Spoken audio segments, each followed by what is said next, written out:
জয়গুরু।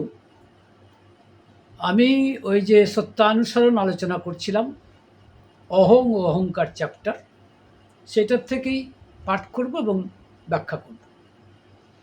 তা আমার এই অনুকূল কথা চ্যানেলে আপনাদের সবাইকে, যারা শুনছেন তাদের প্রত্যেককে আমার শ্রদ্ধা নিবেদন করি। এই যে অংশটি আমি আজকে পাঠ করব এবং ব্যাখ্যা করব, সেটা বোঝার ব্যাপারে আমি দুটি ঘটনা আপনাদের সামনে তুলে ধরতে চাই। প্রথম ঘটনা হচ্ছে, সেটাও আপনার আলোচনার প্রসঙ্গে পেয়ে যাবেন, যেখানে দেখা যাচ্ছে একদিন ঠাকুর বসে আছেন বড়াল বাংলোয়। একটি বাচ্চা ছেলে, সে একটি কাঁচ পোকা নিয়ে এসেছে কোথা থেকে, এবং সেটি ঠাকুরকে দেখাচ্ছে। ঠাকুর দেখছেন সেই কাঁচ পোকাটিকে গভীর নিরীক্ষণের সাথে। আর ওই ছেলেটি ওই কাঁচ পোকাটির বৃত্তান্ত বলে যাচ্ছে, সে যা জানে, whatever little he knew. Thakur কথাগুলো শুনছেন যেন হরি কথা শুনছেন। প্রফুল্লদা ঠিক এই কথাটাই লিখেছেন, আমি বলছি না কিন্তু। যিনি আলোচনা প্রসঙ্গের অনুলেখক, সেই শ্রদ্ধেয় প্রফুল্ল কুমার দাস মহাশয় লিখছেন যে ঠাকুর এই বাচ্চা ছেলেটির কথা শুনছেন যেন হরি কথা শুনছেন, মানে সো ডিপলি ইনভলভড যাকে বলে। তা পরবর্তী ক্ষেত্রে অবশ্য ঠাকুর বললেন, এটাকে ভালো করে ছেড়ে দাও, ভালো করে যাতে ভালো থাকে, এই জন্য কোনো কষ্ট না হয়, ইত্যাদি ইত্যাদি। এটি একটি ছোট্ট ঘটনা, এটা মনে রাখবেন, কারণ পরবর্তীতে ঠাকুরের এই বক্তব্য ব্যাপারে এই ঘটনাটি কাজে লাগবে। দ্বিতীয় যে ঘটনাটি, সেটি হচ্ছে এই যে একদিন ঠাকুর বসে আছেন, তো শ্রদ্ধ কেদারনাথ ভট্টাচার্য, তিনি ডাক্তার ছিলেন, প্রখ্যাত ডাক্তার এবং নিঃসন্দেহে জ্ঞানী মানুষ। তিনি সেদিন ভোরবেলায় ছিলেন। তো হঠাৎ ঠাকুর একটু বাণী দিলেন। সেই বাণীটি আমি খুব একটা বলছি না, বললেও বলা যায়, মানে সেটা যে খুব বড় ব্যাপার তা নয়। ওই বাণীটি দেওয়ার পরে প্রফুল্লদা লিখে নিলেন। কেদার যা জিজ্ঞেস করছেন, ঠাকুর এই বাণীটার অর্থটা কী, মানেটা কী? তো সেখানে ঠাকুর মজা করে বলছেন, আপনারা তো লেখাপড়া জানা মানুষ, আপনিই কন্যা, আমি তো মুখ্য শিরোমণি। তখন কেদারদা ভারী চমৎকার করে এই কথাগুলি বলছেন। যাই হোক, আমার মনে হয় এটা যদি আপনাদের সামনে আমি কোট করি সরাসরি, তাহলে বোধহয় আরও ভালো হয়। হ্যাঁ, আমি চাই এটা কোট করতে। হ্যাঁ, তা এখন কোট করলে দেখা যাচ্ছে যে এইটা কোন তারিখের ব্যাপার। তারিখটা হচ্ছে আপনার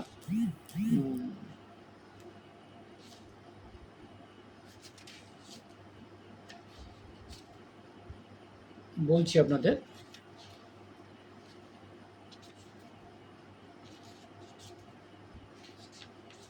হ্যাঁ, তারিখ হচ্ছে 1948 সালের 16ই আগস্ট।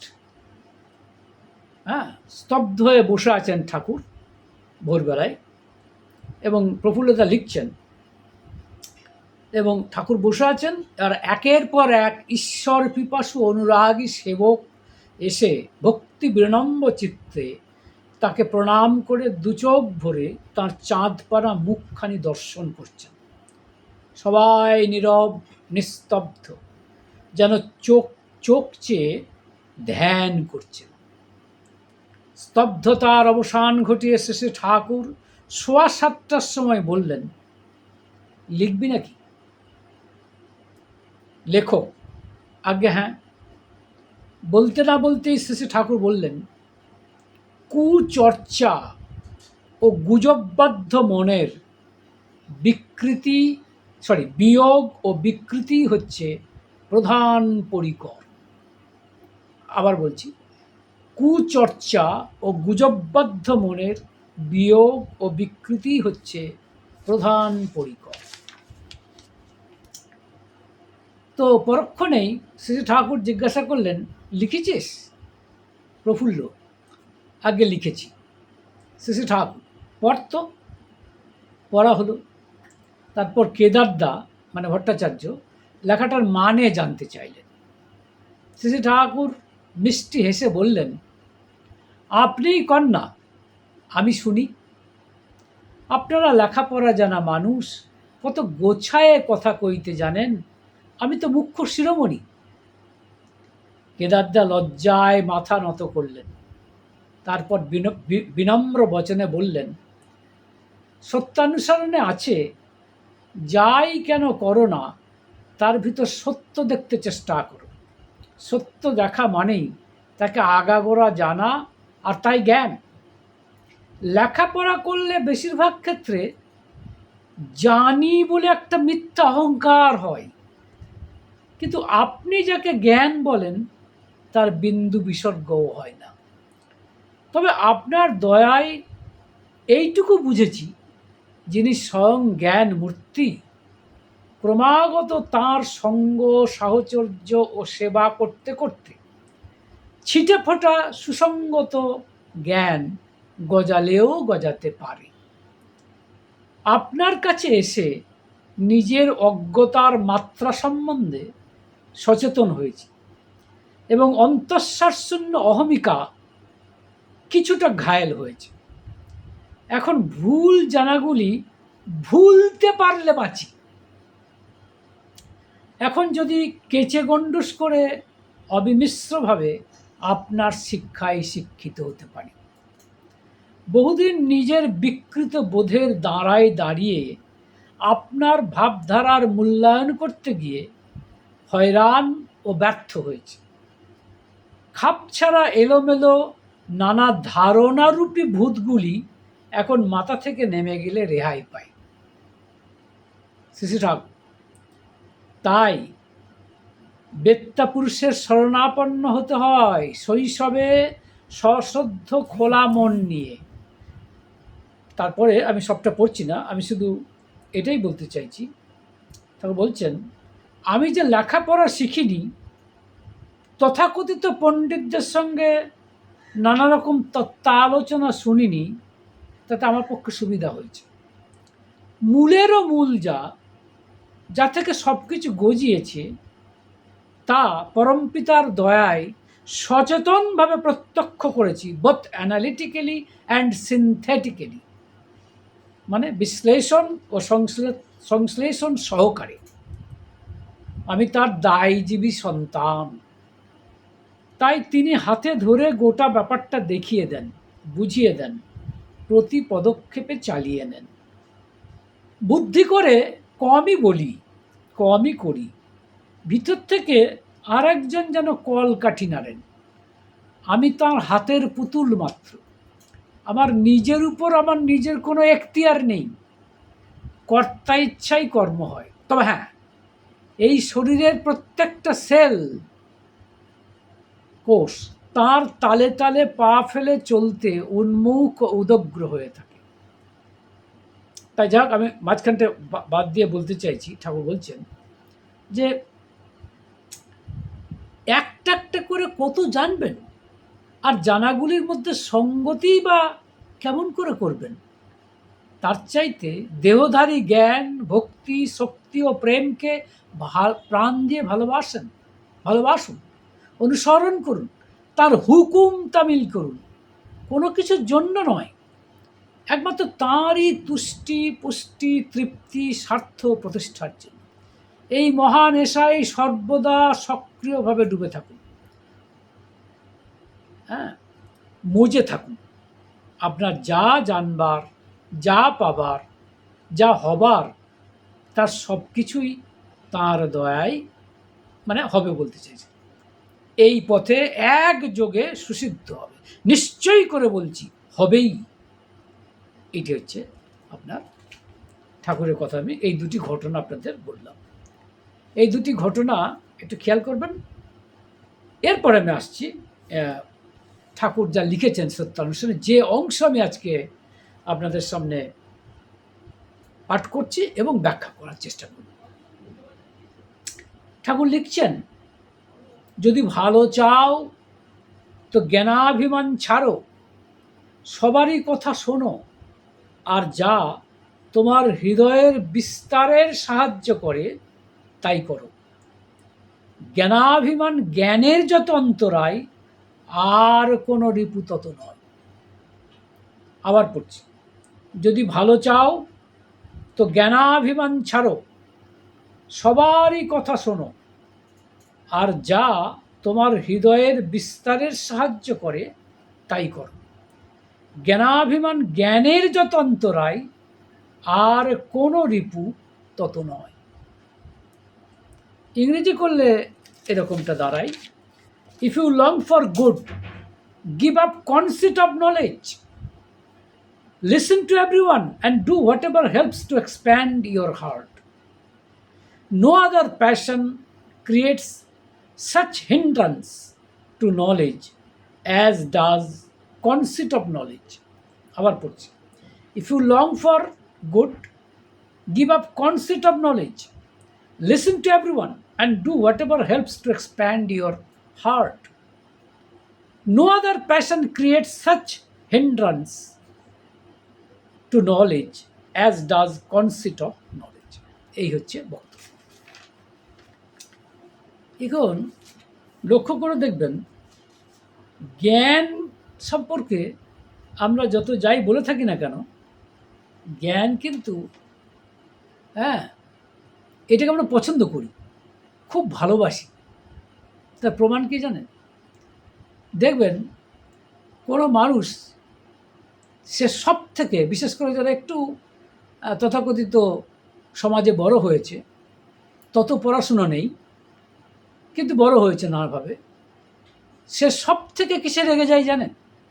কি কথা বললে, কি গালাগালি দিলে সে সব থেকে রেগে যায় জানেন? খেয়াল করবেন, this are the experiences of day to day life. দৈনন্দিন জীবনের অভিজ্ঞতাটাই হচ্ছে ধর্ম।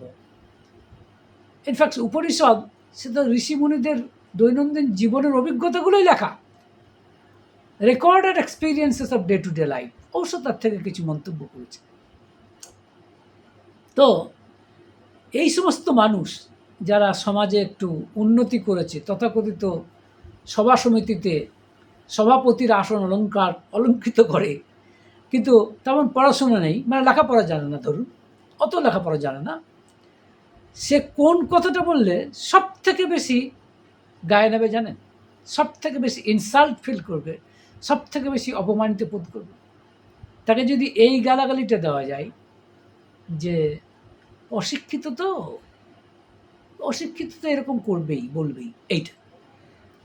অন্য যদি বলেন এই লোকটার খুব অহংকার, একটু বদমাইশ, ও তো এরকম করবে, অত লাগবে না। কিন্তু যদি বলেন অশিক্ষিত, লেগে যাবে। ভিতরের কারণটা কি? তাহলে জ্ঞানের প্রতি প্রত্যেকেরই কিন্তু একটা সম্মান বোধ আছে। কেন জানেন? কোনোদিন ভেবেছেন? কারণ জ্ঞানের প্রতি বা জ্ঞানকে জানা আমার আজন্ম অধিকার, আমার চিরন্তন অধিকার। কারণ আমি জ্ঞান স্বরূপ। আমাদের স্বরূপই হচ্ছে সচ্চিৎ আনন্দ। এই যে চিৎ কথাটা মানে জ্ঞান। জ্ঞান স্বরূপ। আমি যেহেতু জ্ঞান স্বরূপ, তাই জ্ঞানে আমার চিরন্তন অধিকার আছে। আর একটা জিনিস খেয়াল রাখবেন, লক্ষ্য করে দেখবেন, এটাও ডে টু ডে এক্সপিরিয়েন্সের অন্তর্গত। একটু গোয়েন্দা হবেন, বুঝলেন? গোয়েন্দা যেমন সব কিছুকে অদ্ভুত দৃষ্টিতে নেয়, ভাবে এর উল্টোটা হলে কি হতো, এদিক থেকে ওদিক থেকে নানা দিক থেকে ভাবে। গোয়েন্দাদের সম্পর্কে শুনেছি, যারা নাকি আসে মানে কোনো সমস্যার জন্য, গোয়েন্দা নাকি তাকেই মেন কালপ্রিট মনে করে, সেই হচ্ছে মূল অভিযুক্ত, এটাই সে মনে করে, এইভাবে এগিয়ে যায়। এরকম কথা শুনেছি। তো যেটি বলছিলাম যে এই আমরা এত জ্ঞান কেন জানতে চাইছি? জ্ঞান এত পেয়েও জ্ঞানের তো শেষ নেই।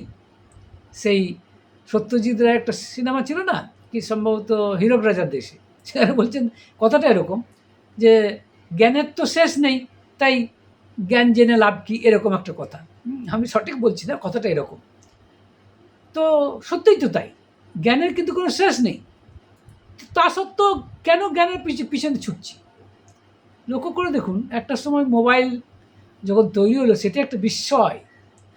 That was a spectacular discovery, I would like to say, rather invention.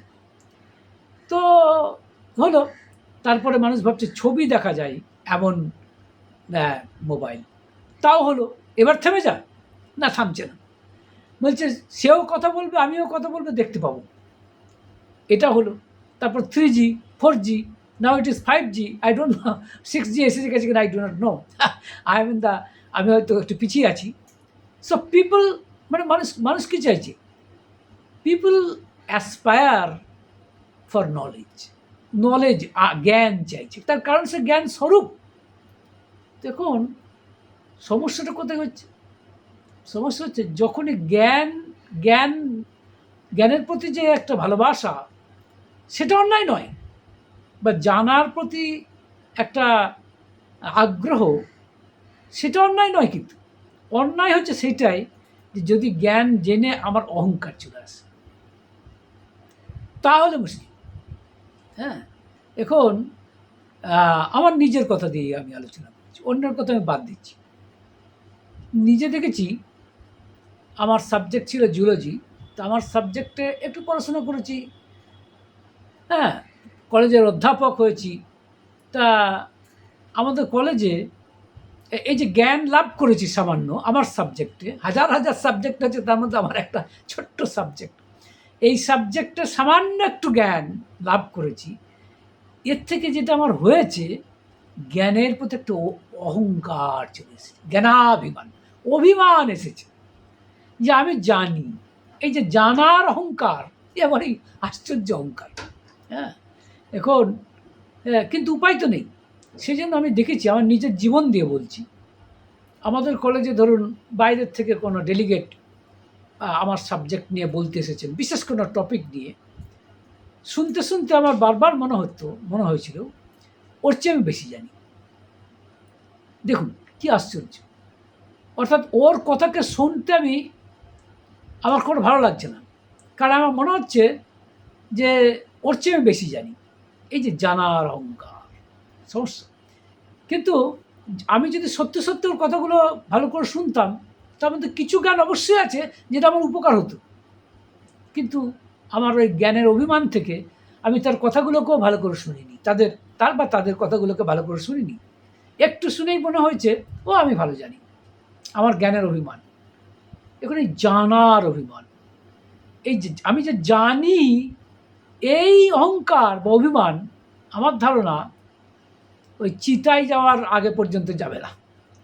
জানি না চিতায় যাওয়ার পরেও যাবে কিনা। কারণ শোনা যায়, ঠাকুর বলছেন মৃত্যুর পরেও কিন্তু ভাবটা থেকে যায়, মন থেকে যায়। ঠিকই সমস্যা। দেখুন যে আমি যদি ভাবি মরে বাঁচবো, তারও উপায় নেই।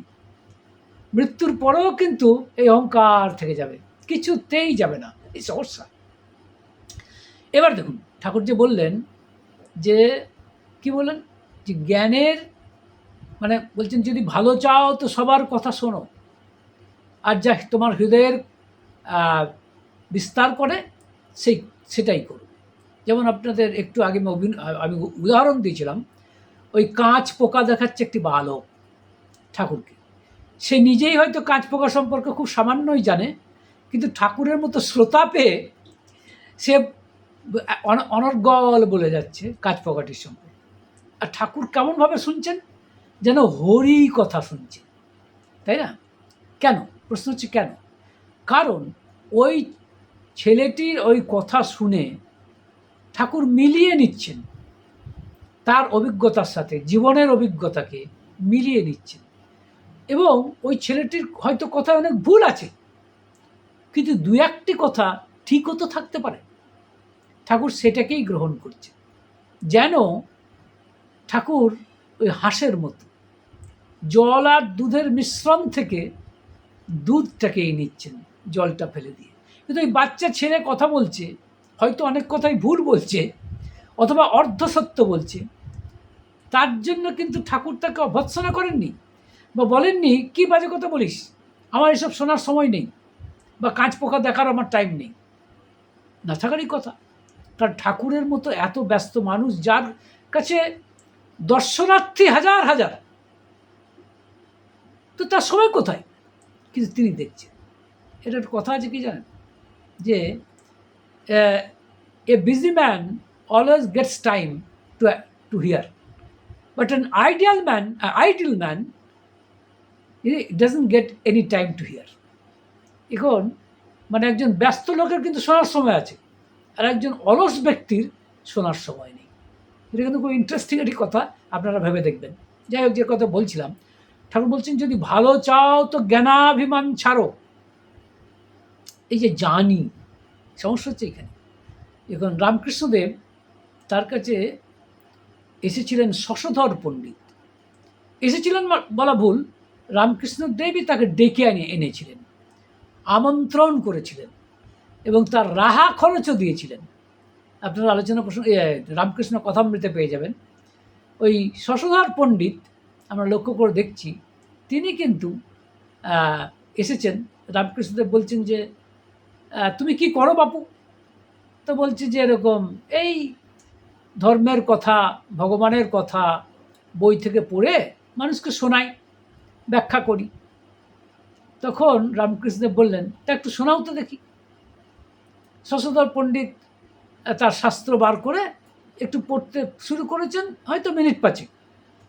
রামকৃষ্ণদেব শুনে বলছেন, থামো, তোমার চাবরাস আছে? মানে হচ্ছে তুমি যে কথাগুলো বলছো, এটাতে তোমার জানার অহংকার শুধু প্রকাশ পাচ্ছে। তোমার জ্ঞান কি তোমার আত্মীকৃত হয়েছে? তুমি কি ভগবানকে জানতে পেরেছো? তোমার অধিকার আছে এই কথাগুলো বলার? Have you got the authority? Have you got the privilege? Have you got the licence? তুমি যে কথাগুলো বলছো।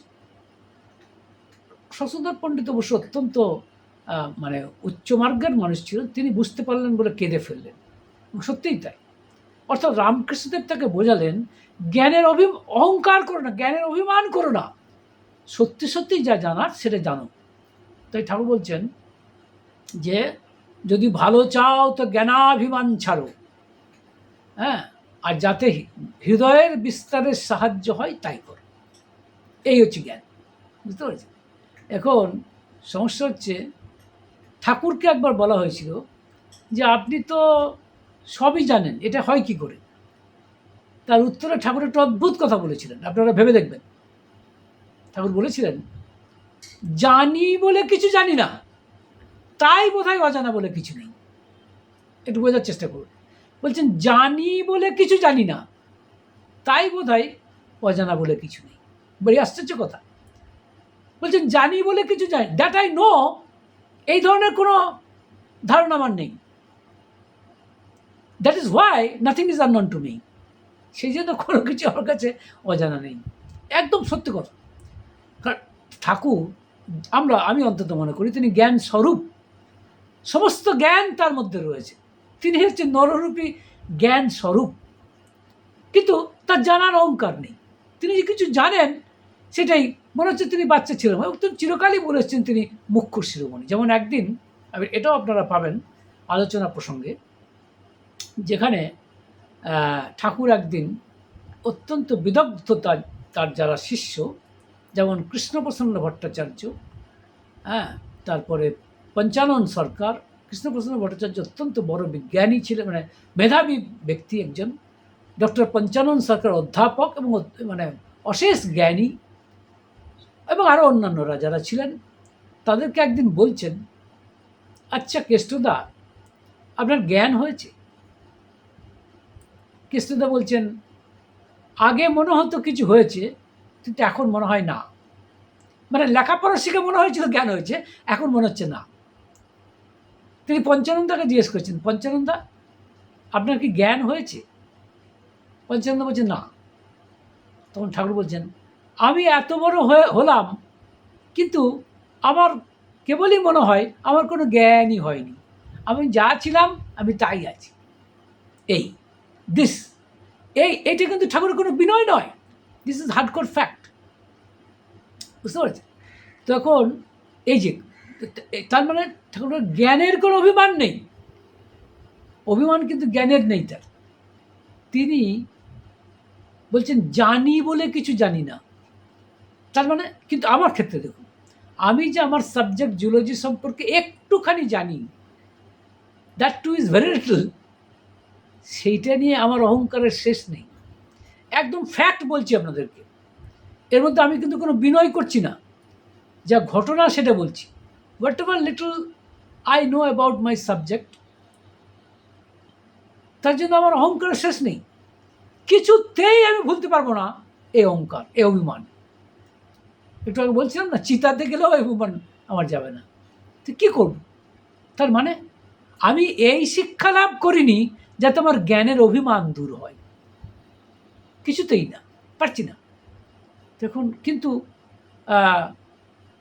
ঠাকুরের দেখুন, একজন তো পেরেছেন, ঠাকুর তো পেরেছেন, তাকে দেখে ভরসা হয়।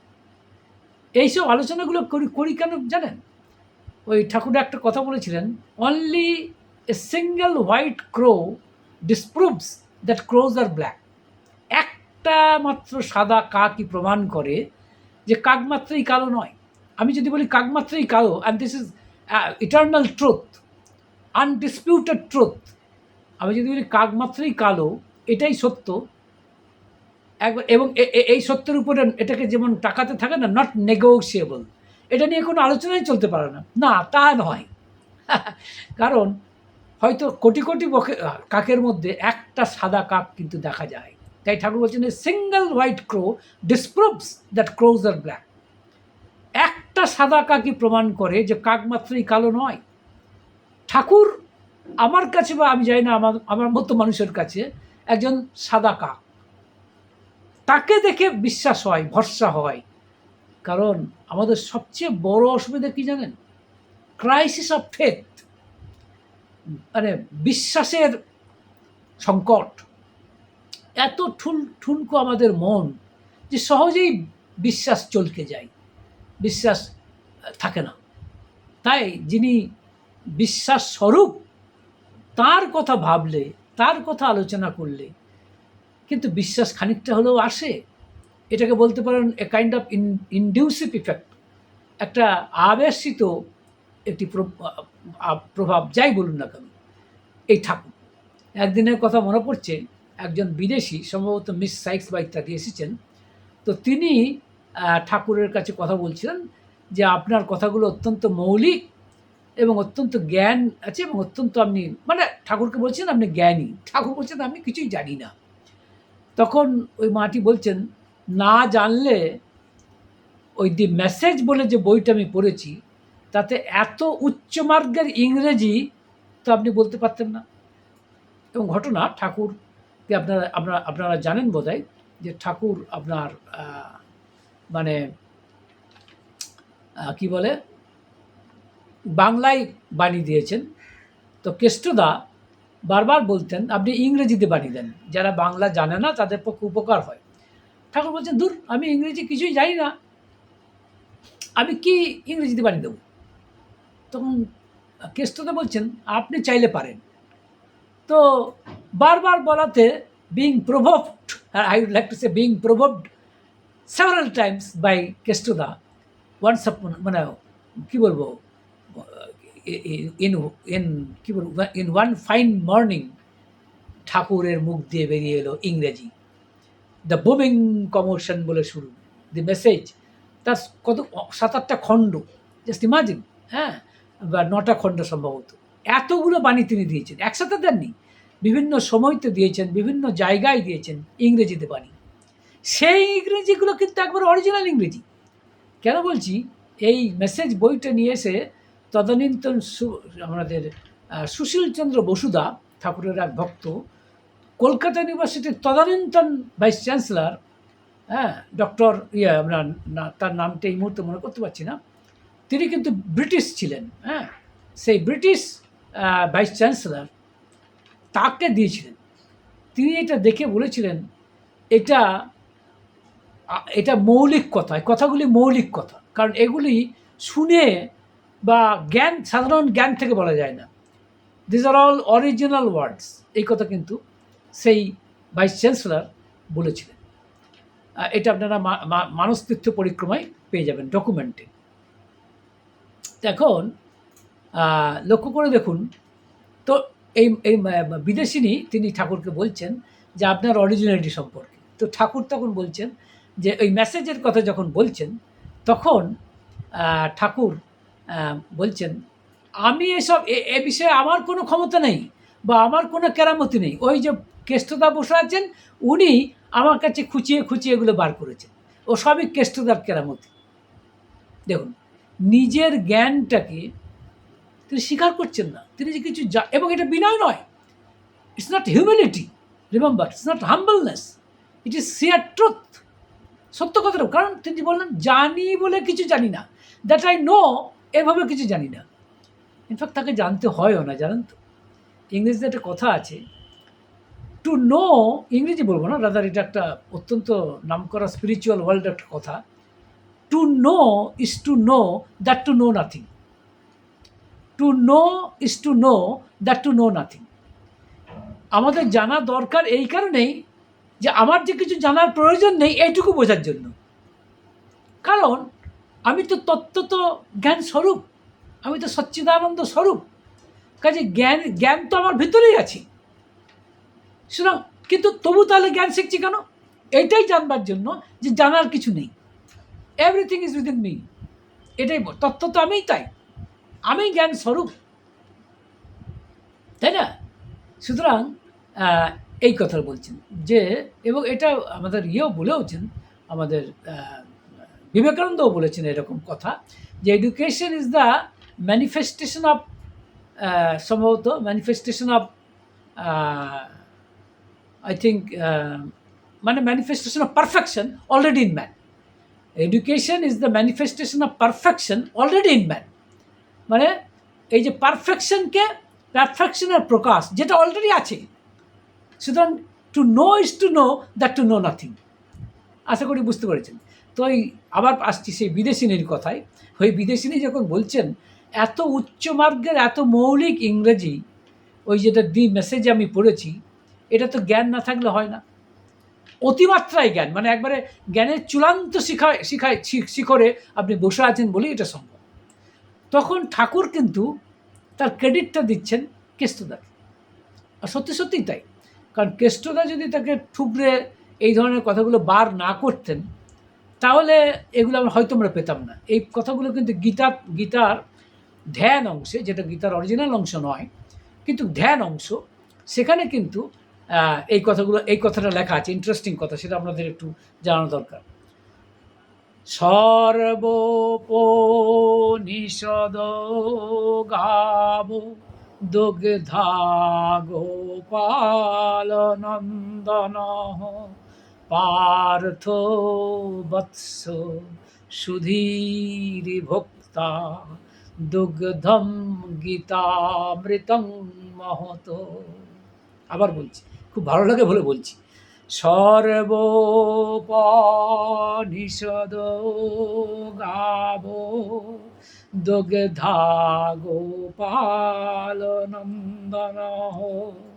পার্থ বৎস সুধীর ভোক্তা দুগ্ধম গীতামৃতম মহত। এর মানে হচ্ছে এই যে গীতাকে বলা হয় উপনিষদের সারাৎসার। আর ভগবান শ্রীকৃষ্ণ যেন এই গীতা অর্থাৎ এই উপনিষদের যে জ্ঞান, সেই জ্ঞানরূপ গাভী, মানে জ্ঞানরূপ কাউ, গাভী। আর পার্থ অর্থাৎ অর্জুন যেন, বৎস মানে হচ্ছে অর্জুন যেন বাছুর, সে ওই মানে দুধের বোটা ঠুকরে ঠুকরে সেই দুগ্ধ অর্থাৎ গীতামৃত, গীতার যে অমৃত, সেই অমৃতকে মানে বার করছে। এবং সেটা যারা জানে বা শোনে, সেই সমস্ত সুধীর ভোক্তা, সেই সুধীজন সেই অমৃতকে আস্বাদন করে।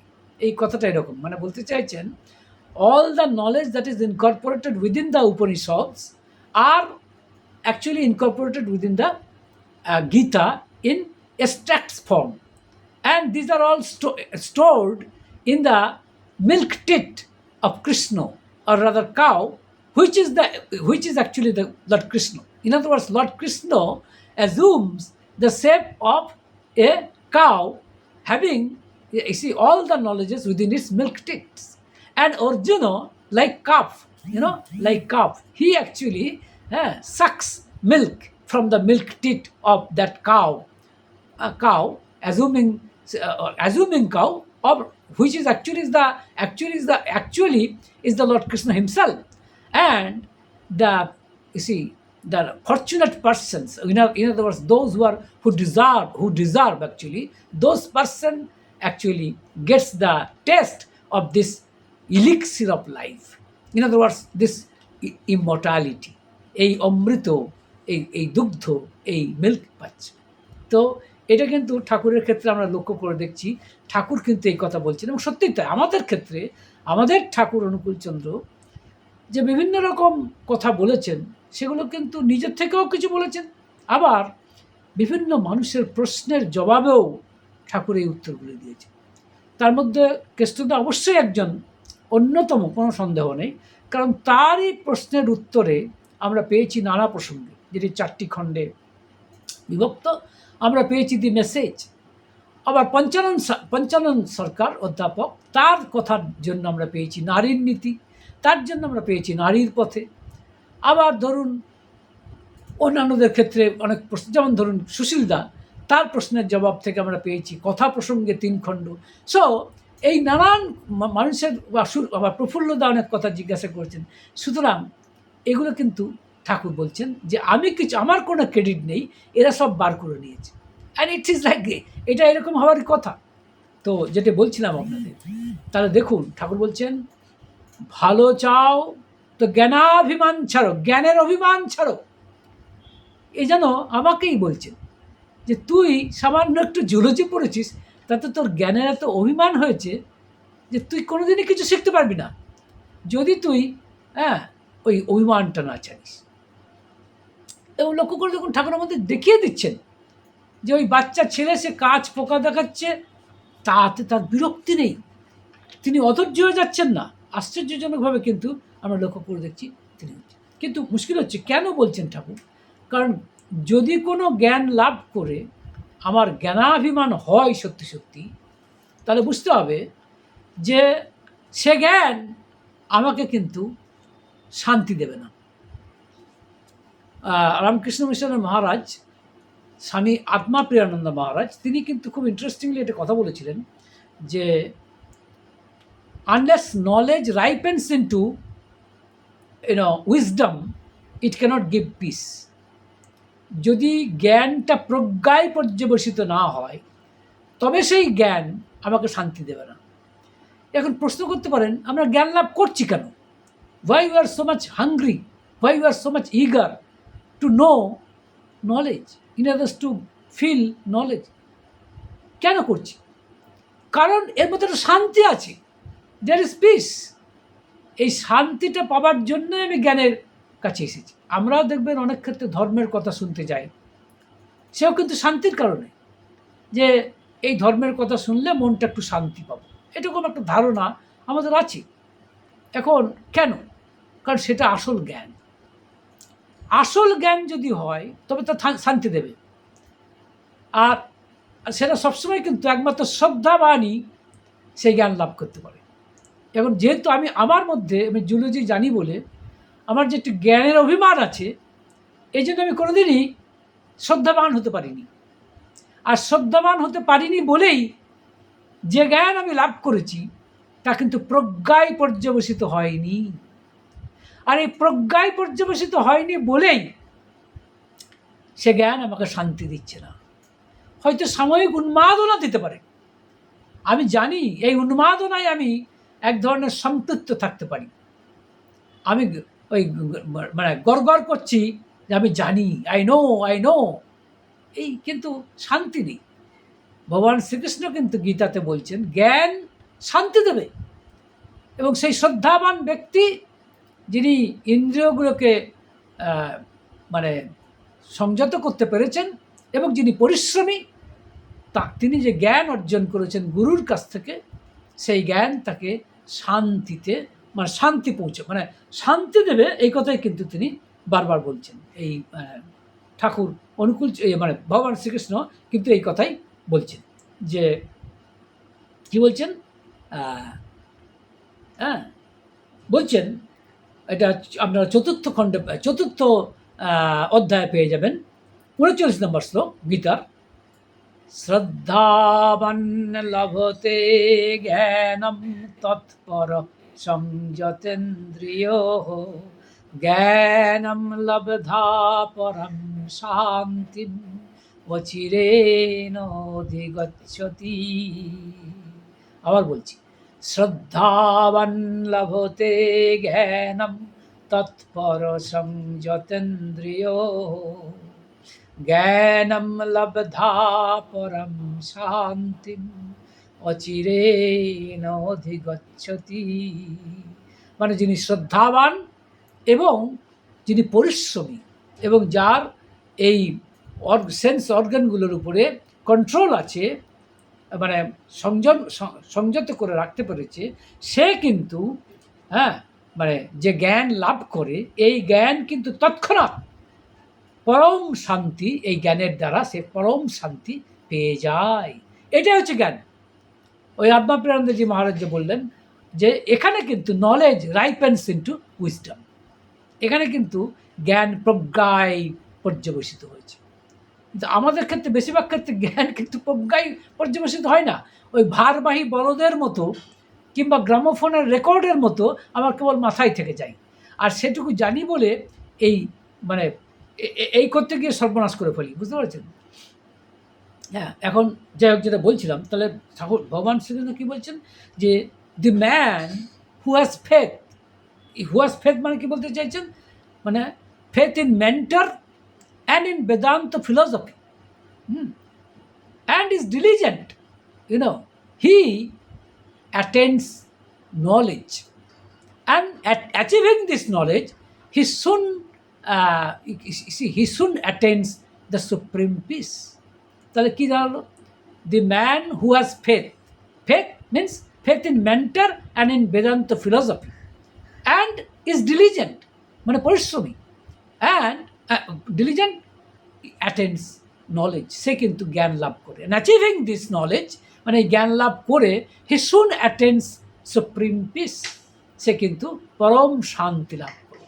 সুতরাং ঠাকুরের কথা অনুযায়ী যার জ্ঞানের অভিমান আছে সে কিন্তু শান্তি পাবে না, সে শুধু ওই জ্ঞানের অশান্ত এই জ্ঞানের অশান্ত দহনে কেবল জ্বলবে, অশান্ত দহনে জ্বলবে। জ্ঞানের অশান্ত দহনও কিন্তু ভারী কঠিন একটা ব্যাপার, বুঝতে পারছেন?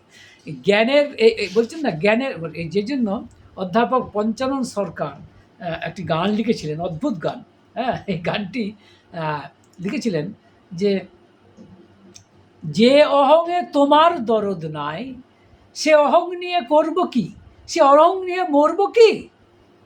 কি চমৎকার কথা বলছেন, যে অহংয়ে তোমার দরদ নাই, সে অহং নিয়ে করব কি, সে অহং নিয়ে মরব কি। এটা একটা বিখ্যাত গান অধ্যাপক পঞ্চানন সরকারের। মানে বলতে চাইছেন যে জ্ঞানের অহংকার আমার আছে, যে অহংকারে তোমার দরদ নেই, মানে তুমি এই জ্ঞান পছন্দ করো না, তুমি সেই জ্ঞান পছন্দ করো যে জ্ঞান প্রজ্ঞায় পর্যবসিত হয়েছে, যে জ্ঞান আমাকে অভিমান এনে দেবে না, সেই জ্ঞান। কিন্তু আমি তো যে জ্ঞান লাভ করেছি তাতে তো পুরো অভিমানযুক্ত জ্ঞান, জানি বলে এই জানার অহংকার। তাই এই অধ্যাপক পঞ্চানন সরকার তিনি তার জীবনের অভিজ্ঞতা দিয়ে এই গানটি লিখছেন যে অহংয়ে তোমার দরদ নাই, সে অহং নিয়ে করব কি, সে অহং নিয়ে মরব কি। ভারী চমৎকার করে এই গানটি গেয়েছেন। যে অহংয়ে তোমার দরদ নাই, সে অহং নিয়ে করব কি, অহং নিয়ে মরব কি। যে অহংয়ে তোমার দরদ নাই। আমি গাইতে পারি না, কিন্তু আমি গাইলাম এই কারণে এটাকে আপনাদের ভিতরে আমি এটাকে মানে এর মর্মার্থটাকে আমি প্রবেশ করাতে চাইছি। এটা ট্রাই টু আন্ডারস্ট্যান্ড এই যে কতখানি ফিলিংস থেকে অধ্যাপক পঞ্চানন সরকার লিখেছে। কিন্তু আমাদের সমস্যা কি জানেন? আমাদের সমস্যা হচ্ছে এইখানেই যে মানে সমস্যাটা এইখানেই যে আমাদের জ্ঞান আছে কিন্তু বোধ নেই, মানে বেদ আছে কিন্তু বোধ নেই। কী সমস্যা দেখুন, বেদ জানি, মানে তথাকথিত জ্ঞান জানি, কিন্তু বোধ আসেনি। বোধ যদি আসতো তাহলে অহংকার হতো না, তাহলে অভিমান হতো না। এখন কী করবো, তা যেত। কিন্তু এইরকম জ্ঞান জানি বলে, এই যে জেনে গেছি, তাই যেখানে সেখানে কথা বলে বেড়াচ্ছি। আমি জানি না আপনাদের সামনে যে আমি কথাগুলো বলি, আমি ঠাকুরের কাছে ক্ষমা চেয়ে নিচ্ছি, এবং আপনাদের কাছেও। কারণ বেশি কথাই বহু দোষ, তো অনেক বাজে কথা বলে ফেলি। হ্যাঁ, জানিও না তেমন কিছু, কিন্তু বলার ইচ্ছা থেকে বলছি। এও আমার হয়তো অভিমান, হয়তো বা this is also a kind of concept of knowledge, এটা it's a concept of knowledge. জ্ঞানের অভিমান, জ্ঞানের অভিমান হচ্ছে কনসেপ্ট অফ নলেজ। তাই ঠাকুর বারবার বলছেন, give up this concept of knowledge. এই জ্ঞানের অভিমানকে ত্যাগ করো যদি ভালো চাও, এবং সেটাই করো which will expand your heart, যেটা তোমার হৃদয়ের বিস্তার ঘটায়। তো এখন মুশকিল কী জানেন, তো বলে যাচ্ছি তো আবল তাবল কথা নাকি জানি না, সেজন্য আপনাদের বলি, আপনারা কমেন্ট করবেন, আমাকে ভুল হলে শুধরে দেবেন। হ্যাঁ, ইটস নট দ্যাট আমি জানি সব কিছু, কিন্তু আমার জ্ঞানের অহংকার তো আছে, যে জন্য আমি বালাই ছিটিয়ে যাচ্ছি, আপনাদের সামনে বালাই ছিটিয়ে যাচ্ছি। ঠাকুর কিন্তু সাবধান করেছেন। ঠাকুর একটা বাণী এই প্রসঙ্গে বলি। ঠাকুর বলছেন, ঠাকুরের বাণীটি কোট করছে, বোধ যেখানে নাই, বেদ সেখানে নাই, শুধুই বেদের দোহাই দিয়ে ছিটাসনে বালাই। আবার পড়ছি, ঠাকুর বলছেন, বোধ যেখানে নাই, বেদ সেখানে নাই, শুধুই বেদের দোহাই দিয়ে ছিটাসনে বালাই। এই কথাটা ঠাকুর বলছে, যে সমস্যা হচ্ছে পারছি না তো, আমার একটুখানি মানে বোধ নেই, কিন্তু তথাকথিত বেদ আছে, বেদ মানে জ্ঞান আছে। এখন আমার জুলজি নিয়ে কথা বলতে গেলে আমি তাকে 10 কথা শুনিয়ে দেবো, পারছি না তো, না পারলে আমি কী করবো? হ্যাঁ, এখন তাহলে লক্ষ্য তাহ মানে কথাটা এরকম, যে বুদ্ধির অহংকার সবথেকে বড় অহংকার, মনে রাখবেন। হ্যাঁ, এই বুদ্ধির অহংকার, জানার অহংকার, এমনকি আধ্যাত্মিক জ্ঞান, এটাও কিন্তু অনেকে আছেন যারা বড় জাহির করেন। রামকৃষ্ণদেবের মানে দক্ষিণেশ্বরে রামকৃষ্ণদেবের সাথে একজন থাকতেন, হাজরা। তিনি ওই ঠাকুর রামকৃষ্ণদেবের দেশের বাড়ির কাছাকাছি তার বাড়ি, তিনিও সাধনা করতে এসছেন এই দক্ষিণেশ্বরে। অথচ পরম পুরুষ রামকৃষ্ণদেবকে তিনি বুঝতে পারেননি যে তিনি কে। আর হাজরা সামান্য একটু সাধনা করে, সামান্য একটুখানি বই পড়া নলেজে বলবো, বা একটুখানি জেনে বড় বড় কথা বলতেন, আধ্যাত্মিকতার বড় বড় লেকচার দিতেন। একবার তিনি বলেই ফেললেন বিবেকানন্দ সম্পর্কে, রামকৃষ্ণদেব আর নিজের সম্পর্কে, যে তার মানে রামকৃষ্ণদেবের নাকি মানে বিবেকানন্দের নাকি 8 আনা হয়েছে, আর তার সম্পর্কে নিজের সম্পর্কে হয়তো সেটাই বলছেন। আর রামকৃষ্ণদেব সম্পর্কে বলছেন, আর রামকৃষ্ণদেব খানিকটা লালচে মারছে। লালচে মারছে মানে বুঝতে পারছেন, মানে তার এখন নাকি রজগুণ আছে। হ্যাঁ, তা কী বলছে, মানে উনি তার আধ্যাত্মিক জ্ঞানের অহংকার করছেন। মনে রাখবেন, যিনি আধ্যাত্মিক জ্ঞানের অহংকার করেন তার জ্ঞানই নেই, যিনি জ্ঞানের অহংকার করেন তার জ্ঞানই হয়নি। সমস্যাটা এখানে। কিন্তু কী করব, আমাদের মতো মানুষ, হ্যাঁ, এখন আমিও হয়তো সেই খানিকটা তথাকথিত বেদ জেনে বালাই ছিটোচ্ছি। তো আপনারা তোমার কী বলবো, সব কিছু শ্রদ্ধায়, মানে সব কিছু ক্ষমা করে দেন আর কি। তাই আপনাদের এই ক্ষমাশীলতাই আমাকে এরকমভাবে মানে বলতে বলতে পারেন, দিয়ে যাচ্ছেন, মানে যেটাকে বলে আমাকে আপনারা উদ্দীপনা দিচ্ছেন, যার ফলে খানিকটা বলার চেষ্টা করছি আর কি। হ্যাঁ, এখন এবং ঠাকুর অন্যত্র বলেছেন, এই সত্যানুসরণে দেখবেন অন্যত্র বলেছেন, আমি শিক্ষক এই অহংকারী মানুষকে শিখতে দেয় না। এই যে বললাম আপনাকে, এই বাচ্চা ছেলেটা কাঁচ পোকা দেখাচ্ছে ঠাকুরকে, দেখুন, তো ঠাকুর দেখছেন। ঠাকুর যদি ভাবতেন এই কাঁচ পোকা সম্পর্কে আমি সব জানি, and he knows of course, তাহলে তো তিনি শিক্ষক। এই ভাব যদি ঠাকুরের চলে আসতো, ঠাকুরের ওই বাচ্চা ছেলেটির কথা শুনতেনই না, রাগ হয়ে যেত। এই অহংকার তাকে শুনতে দিত না। তাই ছেলেটির মধ্যে সামান্য একটু যদি কোনো একটা কথা সত্যি থাকে, যা নাকি ঠাকুরের হৃদয়ের বিস্তারে সাহায্য করেছে, ঠাকুরের নয়, কারণ his heart is already expanded. আমাদের মতো লোকের জন্য ঠাকুর বলছেন, আমার মনে হয় আমাদের হার্টটা হচ্ছে পিজিয়ান হার্ট বলে একটা কথা হয়, মানে আমাদের হচ্ছে পায়রার হৃৎপিণ্ড, ছোটো আর কি। তো আমরা কী করব, আমাদের এত ছোটো হৃৎপিণ্ড। এখন একটা কথা বলো না, যে মানুষ মাথা দিয়েও বিচার করে, হৃদয় দিয়েও বিচার করে। এখন আমরা আজকালকার দিনের তথাকথিত লেখাপড়া জানা মানুষ যারা, তারা সাধারণত দেখা যায় তারা হৃদয় দিয়ে বিবেচনা করি না, আমরা মস্তিষ্ক দিয়ে বিবেচনা করি। তাই কোনো কিছু চিন্তা করলেই বলি কী লাভ, হোয়াট ইজ দ্য প্রফিট। এই যে চিন্তা ভাবনা, এটা কিন্তু আসছে মাথার থেকে, এটা কিন্তু হার্ট থেকে আসছে না। আমি এমন বহু লোক দেখেছি, মানে বেশ কিছু দু একজনকে দেখেছি যারা মস্তিষ্কের কথা ভাবে কাজ করেনি, তারা হার্টের কথা ভাবে কাজ করেছে। এই প্রসঙ্গটা না বললেই নয়। আমার এক পিসিমা ছিলেন, নিজের ঠিক না হলেও প্রায় আত্মীয় তো বটেই, এবারে ডাইরেক্ট নয়। তার নাম ছিল দুর্গা পিসিমা। সেই দুর্গা পিসিমাকে দেখতাম, তিনি কিন্তু হার্টের থেকে কাজ করতেন। যেরকম রাস্তায় একদিন আসছিলাম, উনিও ছিলেন, তো একজন আর কি অসুস্থ হয়ে পড়ে আছে, তো কত লোক পাশ দিয়ে চলে যাচ্ছে, কিন্তু উনি কিন্তু গেলেন না। তো বলা হলো এখনও সব থাক, তোমার অনেক কাজ আছে। বলছে না, একে আমি দেখবো তারপর যাব। তার জন্য তার ক্ষতি হয়েছে, কিন্তু তিনি কিন্তু মস্তিষ্কের কথা শোনেননি, তিনি তার হার্টের কথা শুনেছেন। এইখানে বোঝার চেষ্টা। তাই ঠাকুর বলছেন, যা তোমার হৃদয়ের বিস্তারের সাহায্য লাভ করে সেটাই করো। এটাও কিন্তু করতে বলছেন। সুতরাং যে জ্ঞান, যে কথা আপনার হৃদয়কে বিস্তার করতে সাহায্য করে, সেটা সবসময় শুনুন। Always listen those words, those you can say a piece of knowledge, whatever you may call it, definitely সেটাকে ধ্যান দিন। That will help you to expand your heart. সেটা আপনার হৃদয়কে বলতে চাইছেন যে সেই হৃদয়কে কিন্তু আপনার মানে প্রসারিত করবে।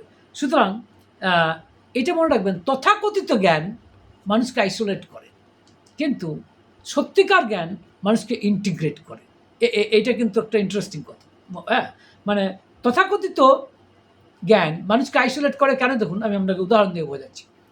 এই ধরুন, আমি যে মুহূর্তে অনেক দেখুন যারা ফার্স্ট বয়, স্কুলে কলেজের যারা ফার্স্ট বয়, ইউনিভার্সিটির যারা ফার্স্ট বয়, তারা যেহেতু অন্যদের চেয়ে জ্ঞানটা একটু আহরণ করতে পেরেছে বেশি, তাদের হয়তো একটু বুঝতে পেরেছে, জ্ঞান আহরণ করেছে, সে কিন্তু নিজেকে আলাদা রাখতে চায়। ফার্স্ট হওয়ার খুব ইচ্ছা। ফার্স্ট হওয়ার ইচ্ছাটা মানে কি, সে আলাদা হতে চায়। এই প্রসঙ্গটা কথা মনে পড়ে যাচ্ছে, একটার থেকে আরেকটা কথা চলে আসছে, বুঝলেন, আমি থামতে পারছি না। একটি ছেলে, মানে ঠাকুরেরই এক ভক্তের ছেলে, সে স্কুলে পাস করেছে, সেই ভক্তটি সেই ছেলেটিকে নিয়ে ঠাকুরের কাছে গেছে। ভক্তটি বলছে, যা ঠাকুরের কাছে বলে আয় যে তুই ফার্স্ট হয়েছিস। তো সেই ছেলেটি গিয়ে ঠাকুরকে বলছেন, ঠাকুর আমি ক্লাসে ফার্স্ট হয়েছি। ঠাকুর বলছেন, খুব ভালো, আর এখন থেকে তোমার চেষ্টা হবে যাতে সবাই ফার্স্ট হয়। এতে সমস্যা, ছেলেটা ফার্স্ট হয়েছে এই অঙ্কটির জন্যই তো এসেছে। এখন সবাই যদি ফার্স্ট হয়ে যায়, তাহলে সেকেন্ড হবে কে? This is the question. Last হবে কে? কিন্তু সত্যি কথা বলতে, এই হৃদয়ের বিস্তার করে সেটাই, যেটা আপনার মানে এটাকে তাহলে তথাকথিত জ্ঞান মানুষকে আইসোলেট করে।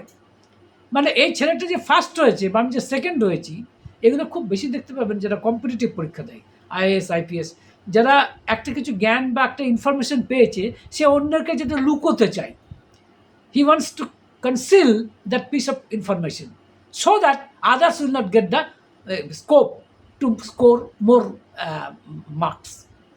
এই দেখুন, তথাকথিত জ্ঞান আমাদের কীভাবে আইসোলেট করছে, আর সত্যিকার জ্ঞান কিন্তু আমাকে আইসোলেট করবে না, ইন্টিগ্রেট করবে। কী করে ইন্টিগ্রেট করবে? কারণ লক্ষ্য করে দেখুন, এই যে মানে কী বলে, সত্যিকার জ্ঞান যেটাকে বলছে, সেটা কিন্তু ইন্টিগ্রেট করবে এই কারণেই যে আপনার এই জ্ঞানের কথা শুনলে, ধর্মের কথা দেখবেন অনেক জায়গাতে আমরা যাই, সেই জ্ঞানের কথা শুনে মন এমনই একটু উদার হয় যে অন্যকেও ভালো লাগে। অন্তত at that point of time অন্যের থেকে নিজেকে আইসোলেট করতে ইচ্ছে করে না। যেমন ঠাকুরের ভক্ত যারা আমরা, তারা গুরু ভাই বা গুরু বোন যাই বলুন, আমরা নিজেদের মধ্যে একটা ইউনিটির আনন্দ পাই। এই ঠাকুরের কথা শুনে, ঠাকুরের জ্ঞানের কথা শুনে আমরা আনন্দ পাই। তা দেখুন, তথাকথিত জ্ঞান আমাদের আইসোলেট করে, আর সত্যিকার জ্ঞান আমাদের ইউনাইট করে, ইন্টিগ্রেট করে।